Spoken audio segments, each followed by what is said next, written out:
Hello guys! For today's video, itutur ko kayo sa aming apato. Ito nga pala yung apato namin. Yung apato namin, meron siyang hanggang 5th floor and then kada floor, meron siyang tig-apat na bahay.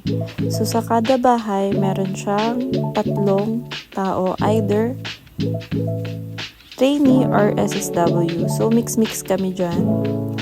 So lahat kami dyan, Pinay. So, ito nga pala yung aming basurahan.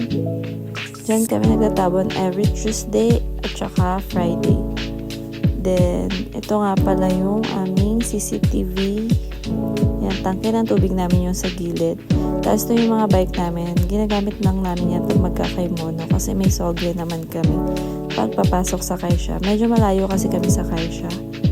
Then, yun nga pala yung mga talim naming halaman. So, medyo namamatay na silang lahat kasi nagtataglamig na. Yun nga pala yung building ng 3rd at saka 4th building. And then, dito yung sa amin, sa 1st and 2nd building. Magkahiwalay yan ng hagdan. So, pag mga kapitbahay ka at nasa kabilang building pa, tatawid ka pa. Yan nga pala yung mailbox namin. Tapos, nandito yung mga susi ng bike namin sa 1st floor. Diyan. Tapos yung may-ari ng bahay ng 101, hapon yun yung nagbabantay dito sa amin. Pero minsan wala din siya dyan. Tapos ito nga pala yung view namin. Diyan sa labas. Tapos, baba ulit tayo. Punta tayo sa likod. Tapos kada floor meron niyang fire extinguisher. Kada bahay meron din naman. Tapos yan nga pala yung mga nakikita nyo dyan na tambakan yan.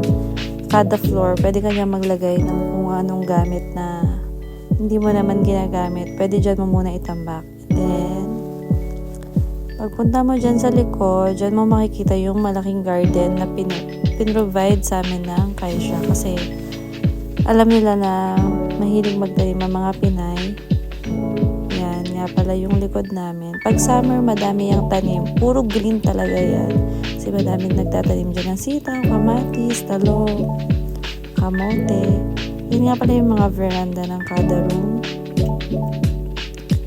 Yan. Lahat kami dyan Pinay guys. Kaya huwag kayong mag-alala kung maingay kami pag nagkakaraoke. Kasi pag may birthday yan dun sa isang kwarto, lahat imbitado. Kaya walang magre-reklamo. Kasi yung makakarinig lang din naman sa amin ay mga Pinay din. So, kung siguro hapon, siguro baka may magreklamo talaga sa amin. So, yan nga lang pala yung taniman namin. Mga sili. So, yan lang. Thank you. Bye-bye.